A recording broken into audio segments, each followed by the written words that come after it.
Welcome to the podcast from your RiskFootprint resilience team. We're your pathway to smarter hazard and climate preparedness, offering clear insights, actionable solutions, and expert support to help you safeguard your properties and build true resilience.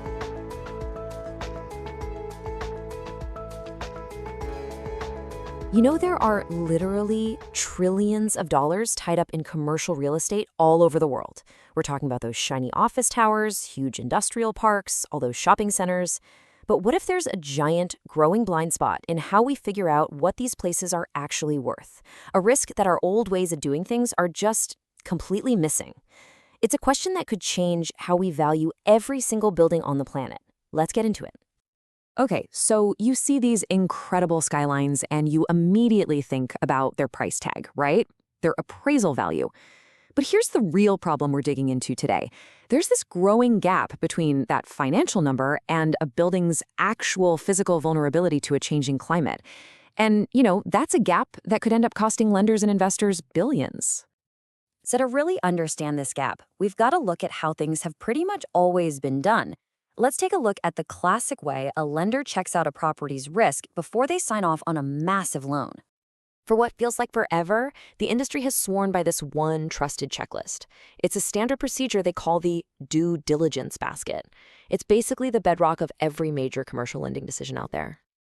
So, what's in this basket? Well, it's the usual suspects. You've got the appraisal for the value, an ESA to check for any ground contamination, a PCA to see what shape the building's in, and then checks for two very specific natural disasters, FEMA flood zones and seismic scores for earthquakes. For the longest time, this was the absolute gold standard. And that, right there, brings us to the most important question. In a world where our weather is getting more extreme, more unpredictable, is a checklist that was basically designed for the 20th century really going to cut it for protecting assets in the 21st? The answer is a huge, resounding no.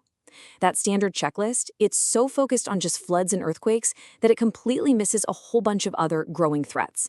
We're talking about wildfires, extreme wind, massive hailstorms, killer heat waves, coastal storm surge. The list just goes on and on. It's a massive blind spot. Okay, so if the old way is broken, what's the path forward? Well, the good news is the industry is starting to catch up. They're creating a new standard that's specifically designed to fill this massive information gap for pretty much everyone involved: lenders, owners, and investors. So say hello to the Property Resilience Assessment, or PRA for short. This isn't just some idea. It's a brand new official standard from ASTM. That's the organization that sets the rules for this kind of thing. It's a formal, systematic way to finally get a clear picture of all those physical climate risks we were just talking about. Honestly, the easiest way to wrap your head around the PRA is to think of it as a next-gen inspection. You know how we have inspections for fire safety or for environmental issues? Well, this is an inspection specifically for a building's ability to stand up to modern climate threats. So how does this whole new assessment actually work in the real world? It's not just a simple one-and-done thing. The PRA is actually broken down into a pretty clever two-stage process. To keep it super simple, just think of it like a medical checkup, but for a building. First, you get a really quick, high-level screening just to see if there are any obvious red flags. And then, if you need to, you move on to a much deeper diagnosis to figure out the best course of action. Let's break that down. Stage 1, the screening, is all about speed. It's a fast, automated report that you run right at the beginning of the whole loan process. The goal is a simple go or no-go. But stage 2, that's the deep dive. This is for when you already know there's a potential issue, like, say, an old roof. It uses some really sophisticated modeling to tell you the exact financial benefit of different repair options. And quantifying the benefit, man, that's the whole ballgame. This isn't just about spotting risk. It's about finding the actual financial return on investing in making a building stronger and safer. This is what we call the resilience dividend. So let's get right down to it. Is spending more money up front to make a building tougher actually a good financial decision? Let's take a look at a real-world example from the source material: a simple roof retrofit. All right, here are the two choices on the table. Option A is your standard run-of-the-mill replacement, a $200,000 roof that's rated for 90-mile-per-hour winds. Option B is the resilient upgrade. It costs $260,000, but this one is rated for 120-mile-per-hour winds. Now, look at that bottom line. EACL stands for expected annual loss.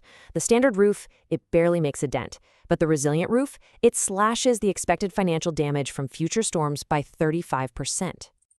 I mean, visually, the difference is just staggering. It's not even close, right? The resilient option gives you a 7 times better risk reduction than the standard choice. That's a huge increase in protection for that asset. So, this is the number that really matters, $60,000. That's the premium, that's the extra cash the building owner has to pay upfront to get that stronger, more resilient roof. And this is the question every single lender and investor is going to ask. Okay, I'm spending an extra 60 grand. What's my return on that investment? When am I going to see that money back in terms of lower costs and less risk? And here's the answer in under 16 years. That extra investment pays for itself through less damage, less disruption, and it happens well within the life of a typical commercial loan, all while protecting the value of the property for the long haul. That right there is the resilience dividend in action. So when you start to imagine this kind of decision-making happening across thousands of buildings, well, the implications are just enormous. This isn't really about just one roof anymore. It's about building a more stable financial system and, honestly, more resilient communities. The benefits just ripple out. For lenders, it means a lower chance of loan defaults and better protected assets. It boosts their ESG profile and gives them a leg up on the competition. But you know who the biggest winner is? All of us. Because this approach leads to stronger buildings and safer communities that are better prepared for whatever comes next. This quote from Albert Slapp, the president of RiskFootprint, really just hits the nail on the head. It's all about making every single dollar count.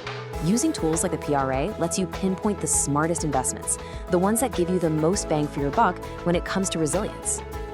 Which kind of leaves us with one final big thought. We live in a world that runs on scores, right? Credit scores, energy efficiency scores. As climate risk becomes a bigger and bigger part of every financial decision, are we going to see a day when a building's resilience score is just as common and just as critical to its value? It's definitely something to think about.